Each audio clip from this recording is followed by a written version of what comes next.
പ്രിയപ്പെട്ട സഹോദരന്മാരെ, സുഹൃത്തുക്കളെ, നമ്മൾ ഇന്ന് കഴിച്ചുകൊണ്ടിരിക്കുന്ന ആഹാരം അത് നമ്മളെ കൊന്നുകൊണ്ടിരിക്കുന്നതാണ് നമുക്ക് മനസ്സിലാക്കാൻ കഴിയുന്ന കാര്യങ്ങൾ.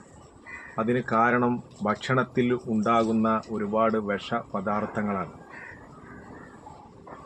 ആ വിഷപദാർത്ഥങ്ങളില്ലാത്ത, കീടനാശിനികൾ ചേർക്കാത്ത നല്ല പച്ചക്കറികളാണെങ്കിലും അതേ രൂപത്തിൽ തന്നെ നല്ല ആഹാരങ്ങൾ കഴിക്കുമ്പോൾ ശരീരത്തിൻ്റെ അസുഖങ്ങളൊക്കെ മാറിപ്പോവുകയും ശരീരത്തിന് കൂടുതൽ ശരീര സൗഖ്യം ലഭിക്കുകയും ദീർഘായുഷ്വാന്മാരായി ആരോഗ്യ ദൃഢഗാത്രന്മാരായി നമുക്ക് ജീവിക്കാൻ കഴിയും. ഇന്ന് ആളുകൾ വളരെ പെട്ടെന്നാണ് മരണപ്പെട്ടുകൊണ്ടിരിക്കുന്നത്. മുൻകാലങ്ങളിലൊക്കെ ഒരു രോഗം ബാധിച്ചു കഴിഞ്ഞാൽ ബോംബെയിലോ മറ്റു സംസ്ഥാനങ്ങളിലൊക്കെ കൊണ്ടുപോയി ചികിത്സിക്കുന്നതിന് പകരം നമ്മുടെ വീടിൻ്റെ അടുത്ത് തന്നെ ഒരുപാട് ഹോസ്പിറ്റലുകൾ ഉണ്ട്. എങ്കിലും രോഗം വളരെ പെട്ടെന്ന് വർദ്ധിക്കുന്നു, ആളുകളുടെ രൂപവും കോലവും മാറുന്നു, വളരെ പെട്ടെന്ന് മരണപ്പെട്ടുകൊണ്ടിരിക്കുന്നു. ഇതിന് ഒരു പരിധിവരെ നമ്മൾ ആഹാരത്തിൻ്റെ കാര്യങ്ങൾ ശ്രദ്ധിച്ചുകൊണ്ട് അടുക്കളത്തോട്ടങ്ങൾ വീടിൽ തന്നെ വീടിൻ്റെ വളപ്പിൽ തന്നെ അടുക്കളത്തോട്ടങ്ങൾ ഉണ്ടാക്കുകയും അത് നമ്മൾ അതിലേക്ക് രാസപദാർത്ഥങ്ങൾ ചേർക്കാത്ത നല്ല കൃഷി ചെയ്യുകയും ചെയ്താൽ ആരോഗ്യത്തിന്, വയറിന്, ബുദ്ധിക്ക്, മസ്തിഷ്കത്തിന് ഒക്കെ നല്ല ഒരു കാര്യമാണ്.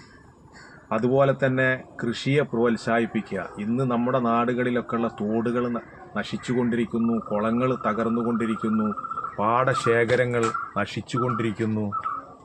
ഇതൊക്കെ കാരണം ഇവിടൊക്കെ ചേർക്കുന്ന അതൊന്നും ശരിക്ക് ആളുകൾ ശ്രദ്ധിക്കാത്തത് കൊണ്ടും, അതുപോലെ തന്നെ കൃഷി വളരെയധികം പ്രോത്സാഹിപ്പിക്കപ്പെടേണ്ട കാര്യമാണ്.